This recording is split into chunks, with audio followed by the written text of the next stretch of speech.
to the Tiny Tutor! Tutorial number 5.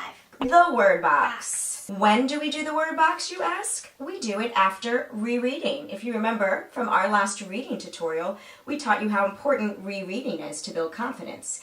Every night after you do rereading, you should do your word box. What's even in a word box? Let's show them, Mac. So you have your simple index card box. You have just 3.5 by 5 blank index cards. You have a simple Hole puncher. Then you have your alphabetized dividers. We just have the real basic manila ones. Then we have the actual words. Oh, and let us not forget our stickers. You need some fun stickers that your kid really likes. That's Mac's word box.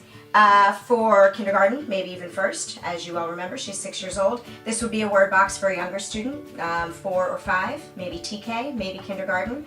If you want to add a couple new words to your word box, how many words should you add? If you have a younger kid, TK, maybe kindergarten, 4 or 5, 3 to 4 words max a week. You don't want to overload it.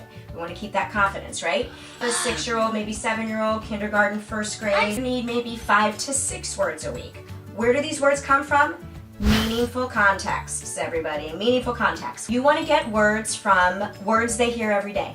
When you're just starting their word box, it could be your names. Yeah. It could be words they have seen on a sign. In addition to getting words from names or words that they see or hear every day, you get words from their teacher, from school lists that come home. A big place you get words from is from rereading, right? So let's show them, Mac. I will do some more. So when we first read this, Mac was having a little bit of trouble with the word more. So I said, hey Mac, let's add that to your word box. So we wrote the word more on her card.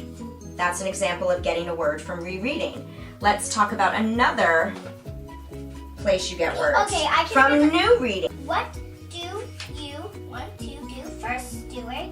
Now when Mac first read that, it took like a million nights. We put 2 words on her word cards for her word box immediately. The word want and the word what. We're going to talk about why does the word box work and why is it so important to do it every night after rereading. Reading is made up of sound out words and sight words. A lot of words in your word box will be sight words. A sight word is like something that you can't sound. Basically, that you can't what? Sound out. Yes, thank you. Basically, I'll give you an example. This is a word, and it's what?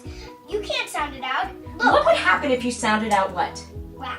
Wat. AT makes at, as you remember from our Relax Back video. But this word is not wat, it's what. How should this word be spelled? What letter makes that sound? U. But do we spell the word? Do we spell what? W-H-U-T? We spell it with an A. It doesn't make sense. What is the matter with what? What's up with the word what? What is the matter with what? It's a sight word. If you only work on phonics with your kid, and phonics is very important, and we will be talking about it and working on it, and you need phonics, but if you only focus on phonics, you're not going to increase reading fluency. You're not going to help them increase their success and their confidence with reading. That's the word box. Tiny steps of big effects. See you next time on the Tiny Tutor.